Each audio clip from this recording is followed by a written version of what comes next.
The coronavirus pandemic continues to alter the way of life. Many of us now facing job and food insecurity.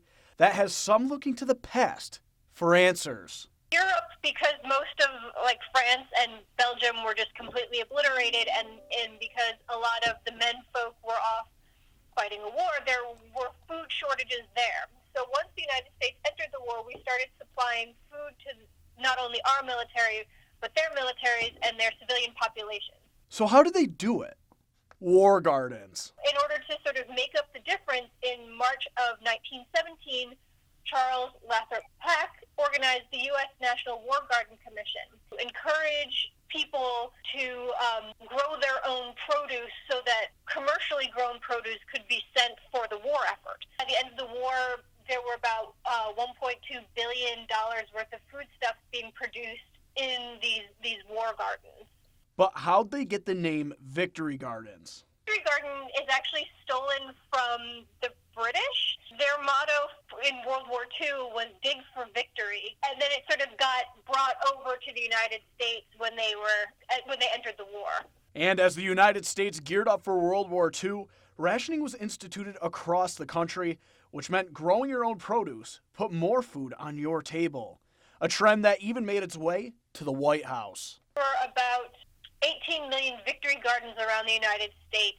Eleanor Roosevelt planted one on the White House lawn in 1943.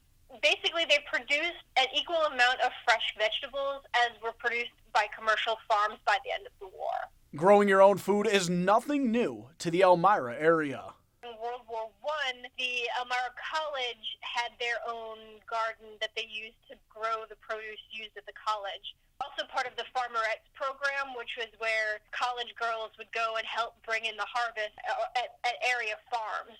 So as Victory Gardens are beginning to reappear across the United States, you, the viewers, can watch as I try to grow a Victory Garden of my own, bringing you tips and tricks along the way. Reporting for 18 News, I'm Matt Paddock.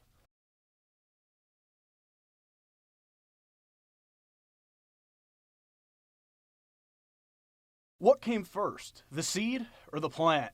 This week, Charlie Todd walks us through getting a garden started from the ground up. Your soil is your most important nutrient.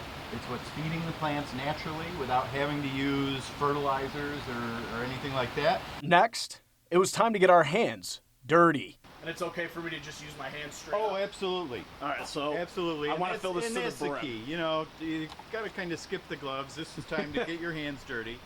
Hey, no complaints. It's like no, playing in the soil's sandbox. full of microbes and things that actually are healthy. They're healthy for the soil. Now that our pot is full of soil, Charlie shows me a tip on how to get our garden growing. Talking about this is how we're going to start the, our Victory Garden. Right? Exactly. Something as small as this. Exactly. This is a peat pellet.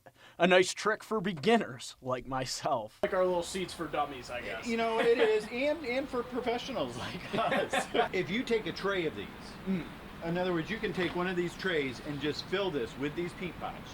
You fill it with water, they puff up, you arrange them so that they're all flat. Basically, by doing that, putting them into a tray, it keeps them contained, and by the fact that you're adding water to these, they puff up, they've got their soil, they've got their moisture in it. So as they're germinating, you're not having to go in every day and try to add water to this, which could move the seed or whatever. And then the beauty of these are, once they're damp and you stick that seed down in there, it's not going anywhere. Basically, once they do fill up, you're just putting the seed in, and then it's kind of boring. You're done. You're done until they start to sprout. Now coming up next week on Watch Our Garden Grow, Charlie and I will be discussing the importance of timing when it comes to gardening. But reporting for 18 News, I'm Matt Paddock. When it comes to getting that garden started, it may sound cliche, but timing is everything. Timing basically is a huge thing with your garden as far as being successful. We're in upstate New York. We're zone 5, which is a major thing, and we're on the sometimes lower part of zone 5, meaning the colder part.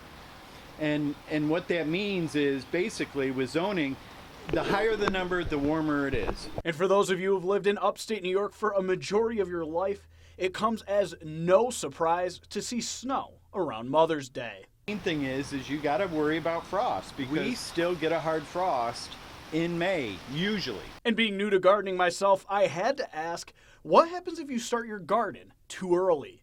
I mean, our grandparents never planted before Memorial Day.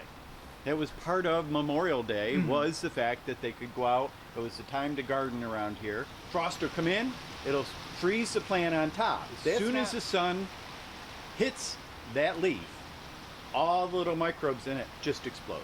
So if you want to get that garden started, Todd says get your plants in pots and wait. Reporting for 18 News, I'm Matt Paddock. Today, what we're doing is going through and trying to figure out what we're going to plant, like peas and things, and go from either some trailing stuff and some stuff that we can start early, which you can always start peas early. They're just one of those crops that can deal with a little bit more of the cooler temperatures that we've been having. Yeah. And speaking of cooler temps, Charlie is still warning those that are looking to get their garden started to slow down. We're not in business to resell you something. We want you to be successful when you do plant the first time. But what if you're looking to grow a little more than peas? Well, no worries, Charlie's got us covered. With some of the stuff, not all the stuff here on the table, you can be really successful with getting things started early. And things like onions, they're just not as susceptible to the cold. Another good thing that's early that you can plant is kale. I was going to say, I have a buddy who has a pet rabbit, and they go through that like you wouldn't believe. I've got customers that tell me all the time how long their season is with kale, and it's just basically one of those things that's it's almost hard to kill.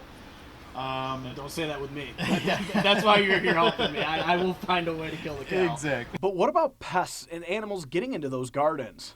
Well, we've also got a trick for that. I always wondered why my grandmother would plant marigolds around our vegetable garden. I just thought she liked marigolds. Marigolds have a really strong scent as far as their leaf and everything, so they just tend to, walk away from it. And next week in Watch Our Garden Grow, Charlie and I will begin building our raised beds here at the WETM studio. But reporting for 18 News, I'm Matt Paddock.